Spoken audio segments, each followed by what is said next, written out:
Fans of tabletop wargames know that there are plenty of options out there to suit all genres and tastes, from distant sci-fi to ancient fantasy and everywhere in between. Recently, a new kid on the block has arrived with a lot of hype, and I can certainly see why. So let's dig those trenches and plan out that crusade for the roll.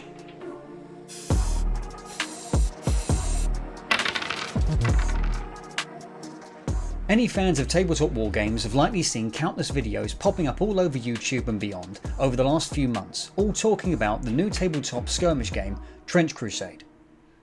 With the grim dark dial cranked to 11 and incredible artwork by Mike Francina, this new setting has inspired me to build a full tabletop of terrain before my first game. If this is the first time you're hearing of it, then you're in for a treat. During the Crusades, an heretical band of Templars dared defy the Almighty, casting aside their sacred vows and unleashing the forces of hell upon the earth. Over 800 years later, in the year of our Lord 1914, this brutal, merciless war between the forces of heaven and hell rages on. There are already plenty of videos across YouTube and beyond going into the lore and gameplay, so it's another great foxhole to fall down into whilst building this terrain. After looking at the rules online, which are free by the way, Trench Crusade is played on either a 48 or 36-inch square board. So I got to designing my basic layout to see how a full board might look. The game uses a true line of sight mechanic, and so having the trench walls tall and dense enough to be able to provide plenty of narrow runs and cover was very important.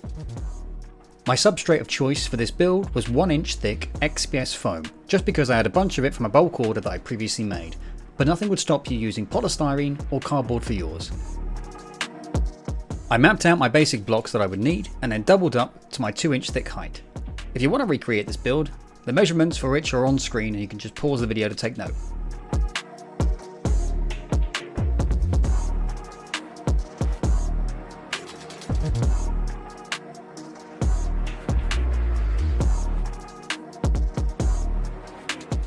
The next thing to do was to taper the edges of my blocks with my Proxon. There's no need to be extra neat with this, so using a sharp knife will work as well.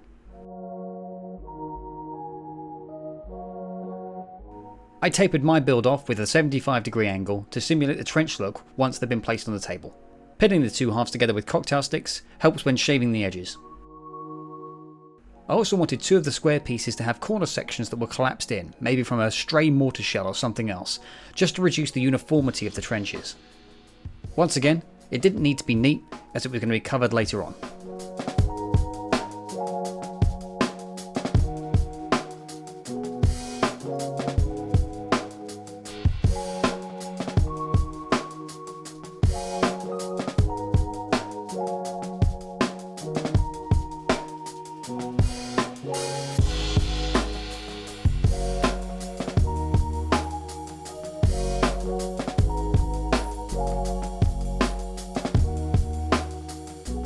Now that I had all the basic shapes, it was time to glue these together. You can do this with a hot glue gun or with PVA should you wish to. I opted for PVA glue even though it is a much slower drying time than compared with hot glue. The bond it creates is much stronger, and for the base structure I wanted to make sure this was definitely secure.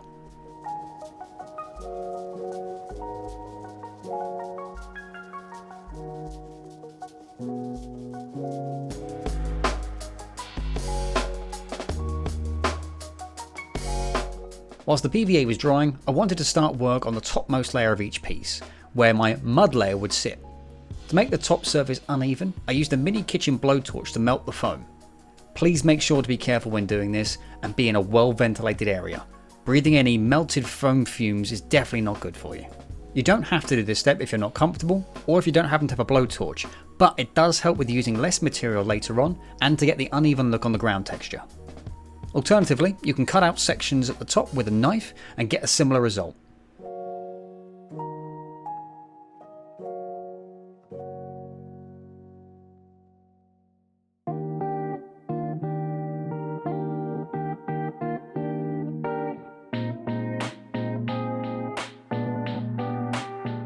If you find any of the edges separating due to the heat, clamp the two halves together and then use cocktail sticks piercing the side to lock them together.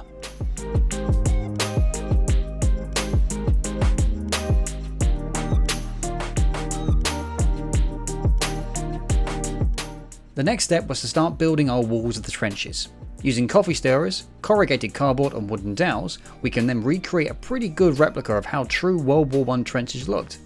The ratio that I wanted to work to was the bottom inch of the trench walls being mostly corrugated card, and the top half inch would be coffee stirrers that were cut up to look like wooden planks. My suggestion? Set yourself up with a podcast, movie or a Trench Crusade lore video perhaps, as you'll need a lot of these planks to cover the full boar's worth of terrain. One eternity later. Once you've got a fairly large pile, you can use PVA glue to stick the planks on as you go, making sure to interlace the planks so that you don't get a repeating pattern.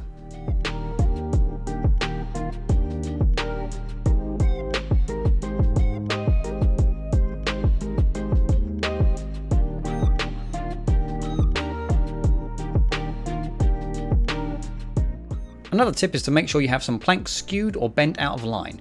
These trenches were normally built in a hurry and will have seen a lot of abuse over time. If you've managed to create an uneven top level, then use this to enhance where some of the ground may have fallen through or broken down a section of the wall. As for the corrugated card, you can find this on most cardboard boxes, especially delivery boxes. Rather than trying to peel the face layer off and being left with a mess like this, take a barbecue skewer and poke it through the downward wave holes to then separate the face layer from the middle corrugated card. This will be so much quicker and cleaner than trying to remove the face layer alone.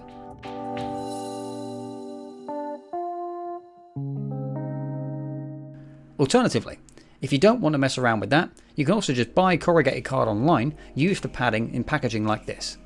A big roll will cost you around $10 to $15, and so it could be worth it to save you a lot of time and hassle. I cut my card to 2-inch lengths, again thinking about the scale and what would realistically be carried by a mini that size.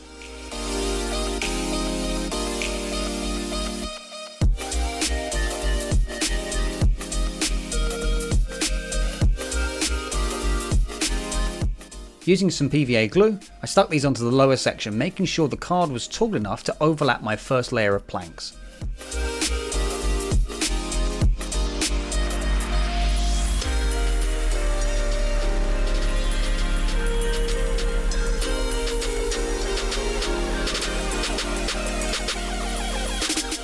The next step was to put on the ground cover. Using modelling compound mixed with water and worked in small batches, I covered the top of each trench piece, making sure to smooth out the top so that it would eventually look like mudded ground.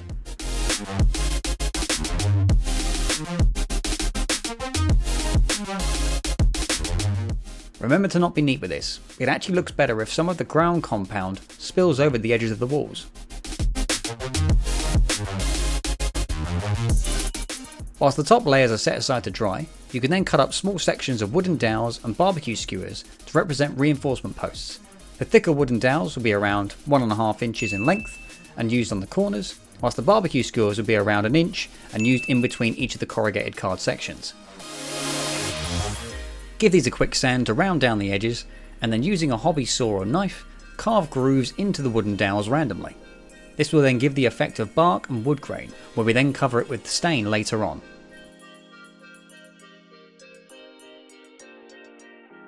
It's then just a case of gluing these on with hot glue to give a quick bond.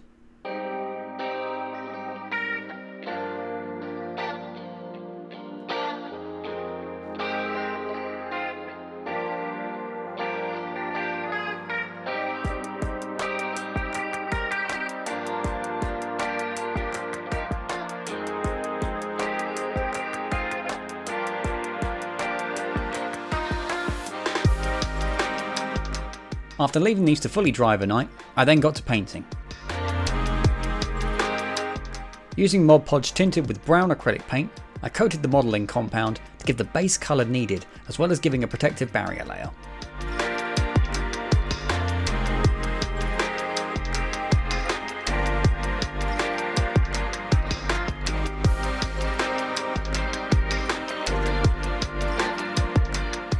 For the wooden planks on the top half of the walls, I used a black ebony wood stain with a little white acrylic primer mixed in to give the planks a little more of a grey look.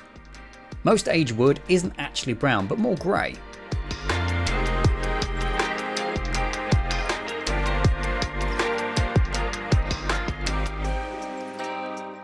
Wood stain goes on dark, but lightens as it dries. This stain will also be used to coat the upright post as well, giving each of the wood sections uniformity.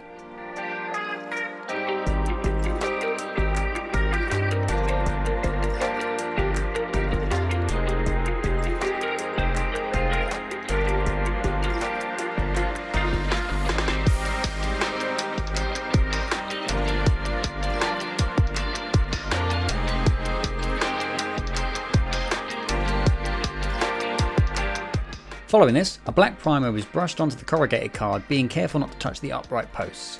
Now you could paint this on before you stick the corrugated card on, which would make things a little bit easier.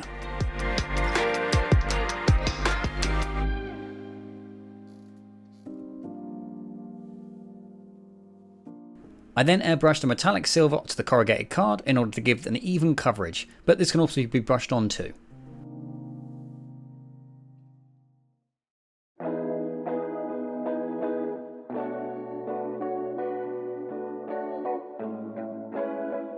Now all the base layers were done, it was time to add the little details.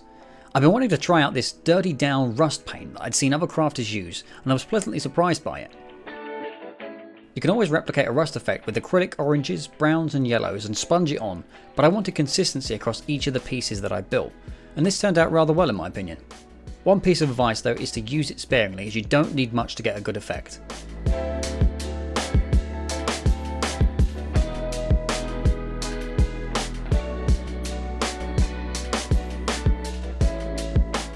After that, it was just dry brushing on gradually lighter shades of brown, greys and whites to mute the vibrancy of the brown base for the mud to give more texture and colours.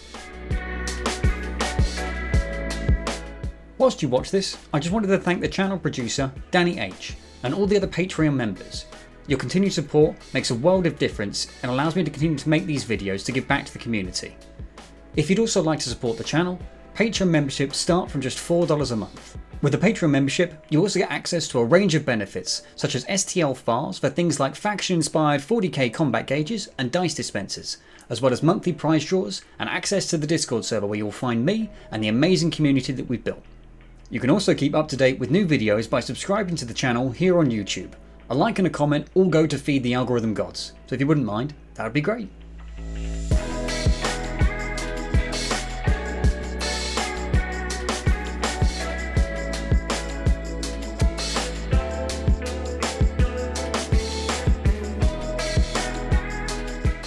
In my mind, I'd imagine the setting close to the front line, the ground barren and lifeless from the corruption of the forces of hell so that nothing more could grow. Autumnal winds scattering trenches with dried and decaying leaves from distant trees now barren once again. I used PVA glue as well as a homemade scenic sealer to lock in the scatterings of autumnal leaf log, as well as a couple of citadel skulls across different pieces, because what grimdark setting wouldn't be complete without bleached skulls on the battlefield?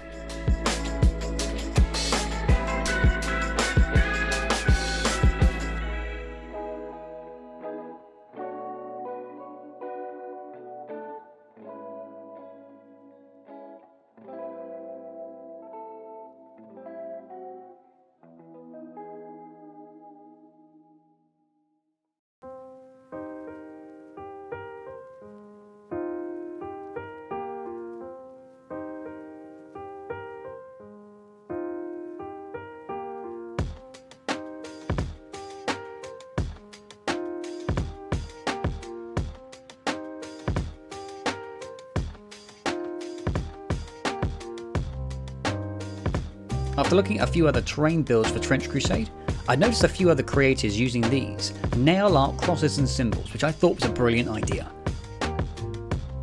I was looking for something a little extra to add to these pieces, but I wanted to stay away from 3D printing completely, so that everyone could follow along this build should they wish to. Easily ordered from Amazon, these little highlights worked out great, along with some faded religious posters that I mocked up in Photoshop.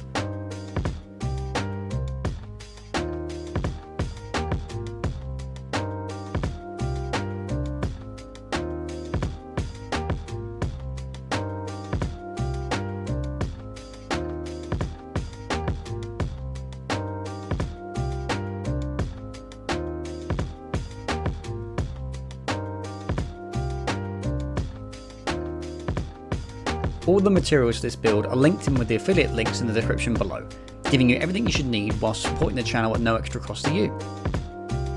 The religious poster PDFs have also been uploaded to my Patreon page for everyone to access for free, the link for which is in the description below as well.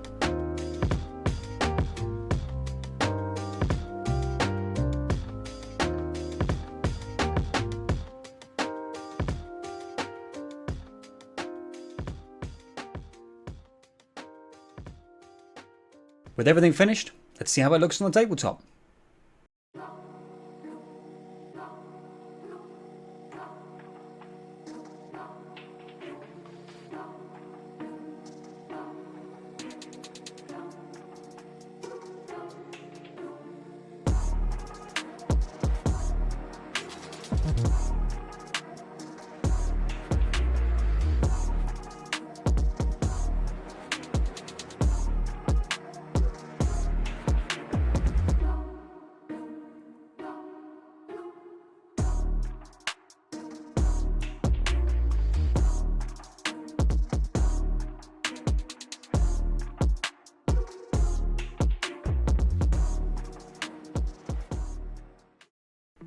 This build turned out to be rather big and a bit of a time crunch, so this video is actually split into two parts.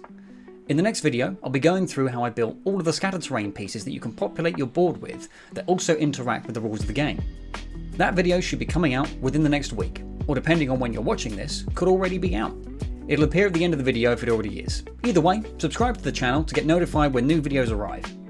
If you like this video, be sure to check out the others on the channel, and I'll see you in the next one.